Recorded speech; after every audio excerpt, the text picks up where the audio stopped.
What is going on, everybody? Hope you're all having a good Tuesday. We're going to be talking through today's MLB slate. Real quick, we've got some awesome packages out there. I encourage you guys to check it out. I think we have the most unique offerings of anyone in the industry.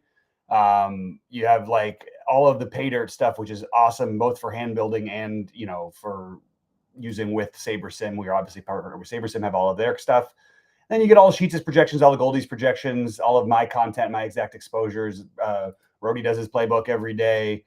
Adam Perry and Brandon Cruz for NASCAR. We've got a lot of good stuff, so I hope you guys will check it out. And wanted to give another heads up. I'm going to be gone for a couple months. I'll be in and out for DFS purposes over July and August. So I just wanted to give you guys a heads up on that. And with that said, we will get into today's slate. Good to see you guys. Good to see Scott. Good to see K9. Yeah, I just wanted to. I'm a little tilted about last night. I'm just like. Felt like I should have won everything. I think the problem was because I had all the Pepio and then I ended up with I think I had 20% Giolito, 28% Pepio, and 25% of Soriano. And because of the good early start, I ended up switching on to more of the Astros than I initially planned to. That didn't work out, obviously. And it took me away from some of my Dodgers stacks, which I hand built. But at the Dodgers, I mean, literally, I was often like a couple hits away or anything, and we'd first and third and nobody out, and nothing happened, and just a little tilted. It looked like it was going to be a big night. Came in fourth in the 250. Had a chance to finish 19th, I think, or so. With all the PMR left, I thought I was going to catch them for 100K in the 111. Had some chances in the lotteries, so felt like it was going to be a big one. So didn't quite get that there as I'd hoped. So it was a little tilted. Not been the greatest baseball stretch, and it felt like it was about to all come to fruition and all just make up for it then times 7 in all one day, and did not happen that way. But I did make money, so I guess I can't complain too much, but just a little frustrating. Glad to hear you made money, Eagles. Eagles says, how am I doing, sir? I'm not doing all right today. How are you, sir? And I'm just a little frustrated myself. Do you have a free trial? No, we have a $5.99 trial. Let me just make sure it's $5.99. What is it? $5.99, $8.99, and $15.99, depending on the package. So you can check those out. They're 3-day trials. I think it's worth checking out if you have a chance, Demetrius. And with all that said, let's get into today's slate. It's a big one, so we got a lot of options, and I have a feeling I'm going to end up doing a lot of similar stuff that I did last night as far as stacks go. So this is what I have as of right now for pitching. It's subject to change. In my high buy-ins, it's going to mostly be Wu, Warren, and Ray and Abbott, and with some Brown on DraftKings. On FanDuel, I'll jump over there real quick. My screen tends to go a little bit slow when I have the restream open, so bear with me here for a second. But on FanDuel, currently I'm getting all of the Wu. I probably end up with a little more Robbie Ray here. We do have weather concerns with that game in Atlanta. We have weather concerns with the game in Chicago. It's not a clean slate. It's going to be tough. We're going to have our work cut out for us tonight, and we're going to have to keep up with the weather. But and I'll get into it for stacks because I personally am extremely high on the Cubs. On FanDuel, you can see I changed the projections of the pitching. I was just going more in line with what Sheets and Goldie have. That's something I've been doing recently, is changing the pitching projections, adding a minimum exposure to my stacks, and then sort of letting SaberSim do its thing. But I generally use Sheets and Goldie's projections, which are obviously more important for the pitchers than they are the hitters. But that's what I end up doing, is I just change it closer to theirs, or sort of where I feel like is a reasonable amount that's close enough, sort of in between them sometimes. So you can see why I'm getting to this. But Wu is my favorite pitcher of the slate. I don't care if he's the most owned, which I think he will be more owned than Warren by the end of the day. Both great matchups for Wu and Warren, but there is some danger in the Warren matchup, just as we do have a decent a team that can hit righties in the Angels, and a team that strikes out a ton against righties. So you can sort of decide which one you're going to go. We saw Clark Schmidt have the 7 innings, 3 strikeouts last night. That was a little weird to see against an Angels team that's usually very boom or bust for the opposing pitchers. But this is sort of where I'm at the moment. And I'm not sure how much it's going to change, but I think I'll end up with a little less Ray, maybe a little bit more Ben Brown by the time that it's all locked. But Schwellenbach, I'm not sure what I want to do with that one yet. I wouldn't mind taking a stab. I don't love taking pitchers against the Mets, but you are getting him at low ownership, so it's sort of just about managing that. Shane Smith, if we had clear weather, and that's another one of these games with a little bit of weather concerns, both Chicago games, obviously. But Shane Smith is like the super sneaky one that I would consider using. A la the whether you want to call the Pepio one sneaky. Pepio on FanDuel was I think 4% owned, and almost had a chance to get all the money over there as well, because I had the Dodgers with Washington and Pepio, and one off from Colorado that was Hunter Goodman. So felt like I was going to get there. Didn't quite get there. It is what it is. As far as the stacks go, this is where I'm currently at. You can see I put the minimum exposures in there. I'm not sure what to do about Chicago yet. I'm probably going to have to wait till closer to 8 Eastern to really figure that one out. But this is what I currently am going with. I don't think it's going to change a ton. I did put my mins on the teams I really wanted to have exposure to. And a lot of the late swapping will come in to play because we've got the big gap in between games and before 6:40. So at about 6:20 Eastern or 9:20 Eastern, 6:20 my time, I'll be late swapping. But I'm not just going to let it do its thing. And if it does, and I get what I want, I'll stick with some of it. But I'm probably going to end up with both sides of this Houston A's game. The Dodgers and Padres, I think, are both extremely viable tonight. A little surprised the Padres don't look even better projection wise. I might have to get a little more exposure to them, but again, all these late swapping things are going to lineups will look very different depending on how the early slate goes for me, because I will be late swapping. And in general, you want to make sure that you're always late swapping when you have the opportunity in every sport. And baseball is no different, even though people treat it like it's different. And although last night, if I didn't late swap at the late one, chances are I may have gotten there. Doesn't matter. It's still the right thing to do. I always want to operate that direction. I just feel really shaky every time. I do feel better with the Astros against a lefty than I do against a righty, but it just doesn't feel great playing the Astros ever these days. That's just my take. But again, great hitters park, hard to ignore. And let me just double check, but I'm pretty sure we have great weather there again in Sacramento.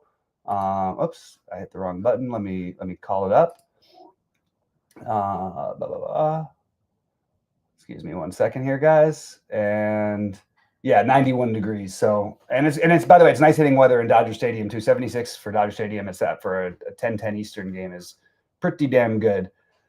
And I think Dodgers and Padres are both extremely viable tonight, personally. All right. Any questions or thoughts? I don't really have a whole lot to rebuild here. We're still waiting on some lineups to come in. Most of them are actually, they're all the late games. Boston, Cleveland, San Francisco, obviously all the, again, it's almost like having two different slates that we've got playing tonight. So the night one is going to, we'll see where it ends up. Let me just see what kind of Dodgers I'm getting exposure to here, because I really want to make sure I have, spread it out a little bit.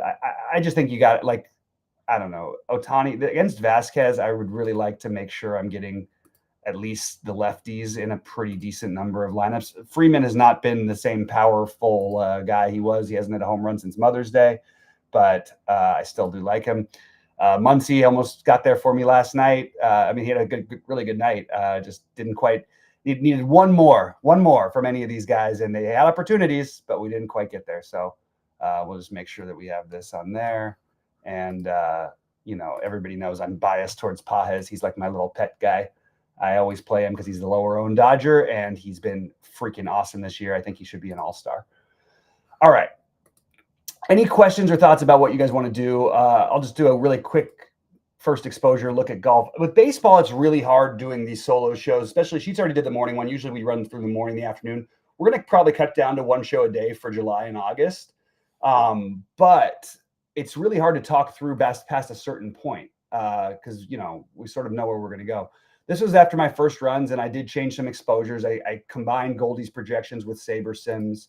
I'm taking a little break. I'm going to try. I'm a big traveling person. I used to travel like half the year. That's why I got into playing poker for a living in the first place, and have not been traveling. So I am going to do quite a few trips. DraftKings was kind enough to give me a cruise. So me and my girlfriend are going to be going to Greece and Turkey later this summer, going to Hawaii for some family wedding and some sailing around there. Going to go to Vegas for a couple weeks for the World Series of Poker. Let's go. I'm pretty pumped up. It's been a while since I've played live. I'm going to be going to, where else am I going? I'm going to British Columbia at the end of the summer. Going to do a trip with my kid and also with some family out there. Potentially Alaska as well. So lot of traveling going on. I will try to stay as in touch as I can. I mean, you guys know me. I'll be in there every day talking about stuff, even if I'm not playing. But yeah, I'm gonna have a nice little trip. Yeah, AJ's asking about the Yankees. I do like the Yankees, and again, just real quickly, I'll go through my first look here. I really like Fleetwood as a bounce back. I like the guys who didn't have to play the weekend last week a little bit more than usual, and I really like Spieth. So I think in my bigger buy-ins, you'll see a lot of Fleetwood, a lot of Spieth. Scotty, I may just be under just because of it's hard to get over 50%. But I certainly am not going to look at these projections. Look at the difference in projections with golf. I mean, this is golf, man. It's like that's a huge gap. So it's going to be hard to ignore Scotty. All right. Thank you very much. Appreciate the Eagles. I will do my best. And I'm really, like I said, I'm just looking forward to being back in the mix. And I don't know. I feel like that's the best version you find of yourself. And so, yeah, I'll be in and out for a little while. And you got Goldie and Kenny and Rhodey will be around and everybody. Adam Perry's going to be doing a lot of shows for us. Sheets will be around. So a lot of stuff. We'll still have great content, but I'm going to be gone for a little bit. Mini stack with the Padres, and would you stick with righties? No, I don't think it matters. I mean, I'm looking at because you're probably going to start off. No, Dreyer is probably just going to pitch one inning. Kind of weird they'd use him as an opener, to be honest, because you really only have Arias as a lefty, and you have both Tatis and Machado who crush lefties. So Trenton Brooks is a guy who you could see getting pulled. I don't know who's going to play for San Diego yet. So I honestly, until they release the starting lineup, I don't know how to analyze them. But I don't think you have to just do this or that with them. I think you could play any of them. But my favorites obviously would be Tatis, Machado, and let's say Gavin Sheets as the other one, just to be a little bit different. Sheets is gone today, so we'll play Sheets instead of having Sheets on the show. How about that? Yeah, thanks, Andy. I'm pretty pumped about the travels, and thanks, Scott. Yeah, I really, really, really have been looking forward to this for a long time, and I'm at the point now where it's like a week away, and I'm ready to go, especially to Vegas. I just haven't been there in a while, and after I won the Millie, I have to go blow some of it in Vegas, right? Isn't that part of the rule? No, I'm just kidding. 2 favorite A's. Good question there, Ryan. Let's go to the A's for a second. So we're gonna just quickly think about the pitching. What is happening? All right. Against Alexander, I don't think there's really a bad answer. I guess the favorites for me are usually going to be the same ones. Brent Rooker somewhere between Rooker, Soderstrom, Wilson, and Butler. But I actually think I might get a little more Max Muncy. I'm just going to put a little minimum exposure here. And again, I wouldn't usually put these minimum exposures on individual players. Nick Kurtz I like too, by the way. I do like this stack better. Maybe the more I think about it, I did put them as a minimum, but maybe we want a little more A's even. So again, a decision I can make in 5 or 4 hours because of late swap. Thoughts on an Arizona stack against Bassett? Arizona you can always argue, and they're super low owned tonight. Obviously, it's a stadium downgrade, but not like in a massive way. I'm never going to say no to an Arizona stack, but I don't have them much. I did not go out of my way to try to get them, but I certainly am not going to fault anybody for ever playing an offense that I believe is truly elite, and I think that they are. So, let's talk about it. The best offenses in baseball: Dodgers, Yankees, Cubs. Let me just take a quick look at my little spreadsheet here, and we'll go with everything. Let's see. I think some of the numbers that the teams have put up this year would really surprise people. And the Angels are one of those teams. Who did everybody realize the Angels have hit the most home runs against right-handed pitching? I don't think they did. All right, so here we go. We're going to take a look overall. So I would say Dodgers, Yankees, Cubs, Diamondbacks. Then you probably go to the Mets, but I think it's a drop-off.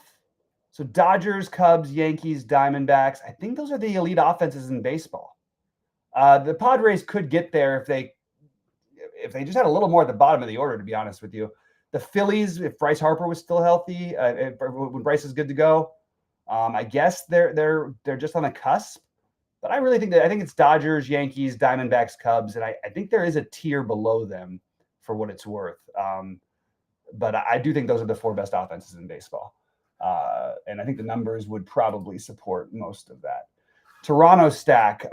Yeah, it's fine. It occurred to me there's too many other stacks I like more. I have it rated Dodgers, Cubs, A's, Yankees, Astros, Padres. Those are my top 6 in order. I actually like Cincinnati after that. Baltimore is a mini stack because Littell will give up home runs. Don't necessarily like the full stack, but I do like the mini stack. The White Sox, if we knew that game was going to play, I think are kind of interesting because they're so cheap.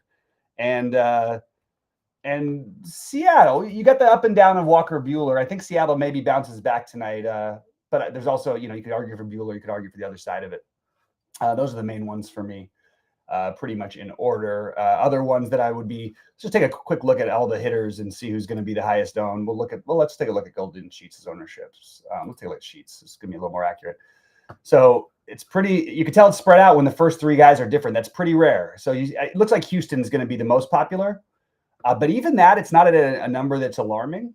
So I don't think you have to write off 5-mans or to go with them. I don't necessarily like them though as much as the A's.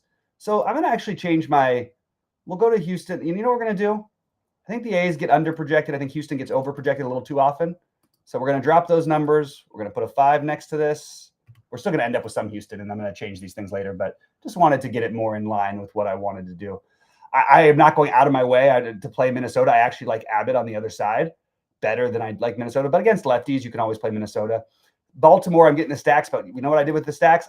I did X out the 5-mans for Baltimore because I wanted some stacks, but I did not want a full 5-man. I don't want their full 5-mans.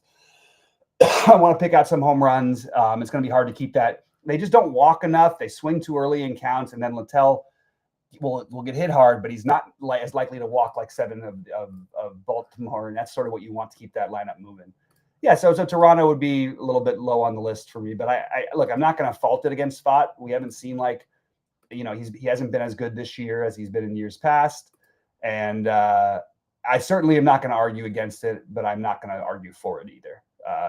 You can definitely look at his game log and see that maybe it makes some sense to get some exposure against him.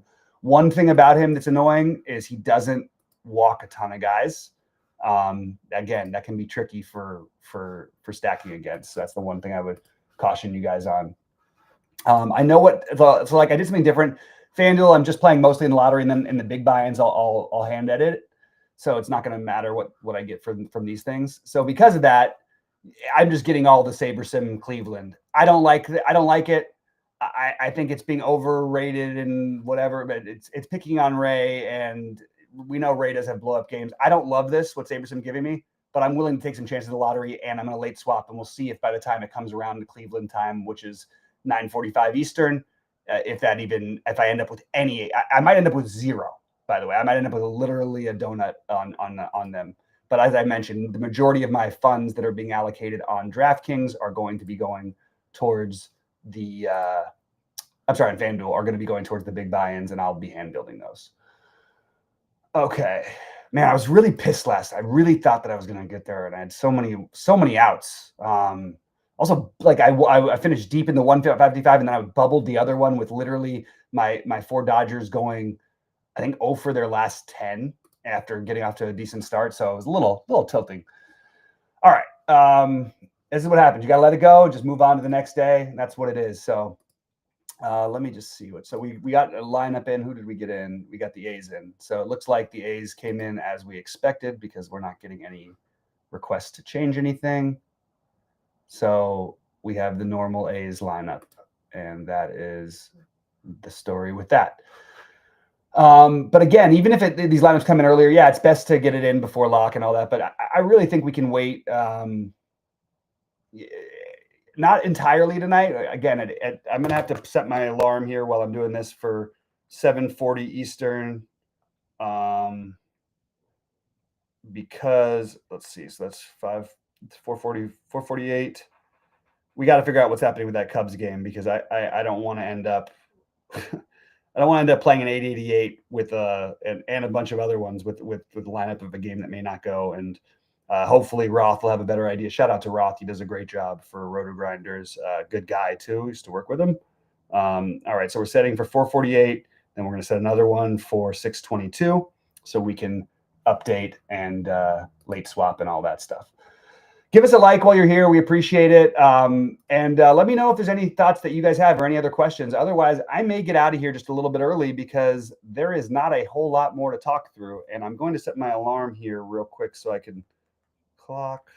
We are going to go 3:36, 3:45. Okay. And then, all right. Any other things before I end up leaving? I think I'm probably going to let you guys go. I will post my updated exposures as I have them in the Discord channel for anybody who is a site member. And yeah, I think that's pretty much it. So good luck to everybody tonight. I hope you guys crush it. Hopefully I crush it. Hopefully if I don't, you do. And if not, we would love the TrueDFS subscribers to go back to taking sound some tournaments. So hopefully we'll get there. Good luck, everybody. And I guess I'll talk to you guys. Oh, how do you lose? I didn't say there's no free trial. I said that before. There's no free trial. There's $5.99 trial. There's the $8.99, I believe, and I believe it's $15.99. It's right on the website. Just go on the website. There, go to TrueDFS.com and you'll see the options for the trials. And you can go ahead and go from there. But yeah, we appreciate you giving us a look. All right, guys. Good luck tonight.